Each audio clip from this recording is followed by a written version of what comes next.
Thomas Baldrick here at ASH 2014 in San Francisco.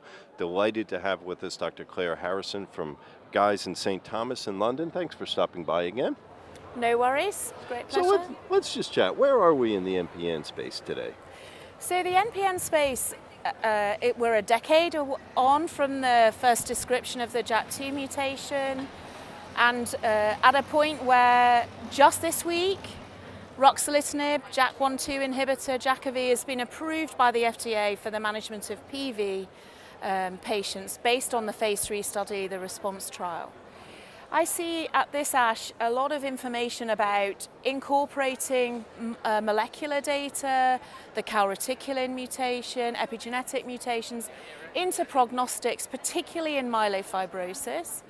I see data with regard to efficacy of JAK inhibitors, but also other therapies like interferon in terms of the management of PV, but also some practical issues and hands-on practical management being really incorporated into clinical practice in a very standard way in terms of, basic day-to-day management of patients, which is really important, particularly as we're using newer drugs all the time. So we really all need to be very much abreast of what sort of standard management is now in 2014, looking into 2015. Where do you think you are in handling the big challenges of the day?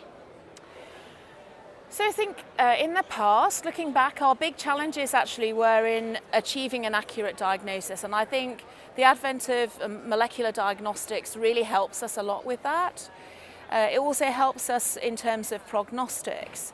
Some of the challenges that we face across the world are actually with reimbursement of modern therapy. So many of us will be thinking, well, great that the FDA's approved ruxolitinib, but well, in England, we have to face NICE approving this drug, gather more data, etc. The practical challenges are really also in how we handle these drugs, which patients we consider for them, and knowing longer term as well as short term toxicity. So things like, how do we know when our patient is continuing to respond with ruxolitinib, for example, for a myelofibrosis patient? And which patient might we consider for some of the many clinical trials that are going forward? For example, the combination studies. We see at least 5 different combination strategies presented at ASH. An example being the combination of lenalidomide and ruxolitinib, danazol and ruxolitinib, and then the phase 1 studies where we're combining different molecular targets, smoothened, HDAC, BKM120, which is a PI3 kinase inhibitor. So we're learning about which patients we should be using that on, and then also coming along now, a third JAK inhibitor. So I think one of our last conversations was about fedratinib and the unfortunate occurrence of Wernicke's encephalopathy for those patients, leading to a clinical halt for this drug. So we're a bit further on in understanding why did fedratinib cause Wernicke's encephalopathy, structurally very similar to thiamine, inhibits thiamine uptake, and also crosses into the CNS through the blood-brain barrier. And coming along now, we see pacritinib and momelotinib, both of which are in phase 3 trials.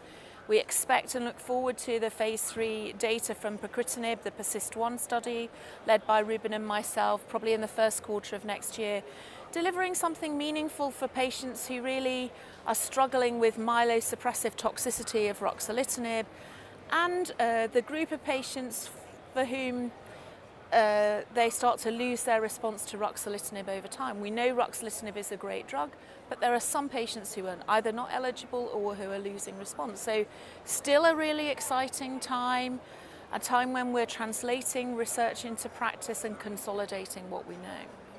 So about the recent approval of ruxolitinib in the PV space, pros, cons, challenges, key issues? So specifically concerning ruxolitinib with PV, I think our challenges are how to manage the drug for PV patients and which patients we should be selecting. So the approval, as I understand it, is for patients who are having ongoing symptoms or not responding to hydroxyurea in the way in which we expect. We see very consistent dosing with regard to the drug. Interestingly, the efficacious dose seems to be a bit lower in PV, so many patients started around 10 mg BID.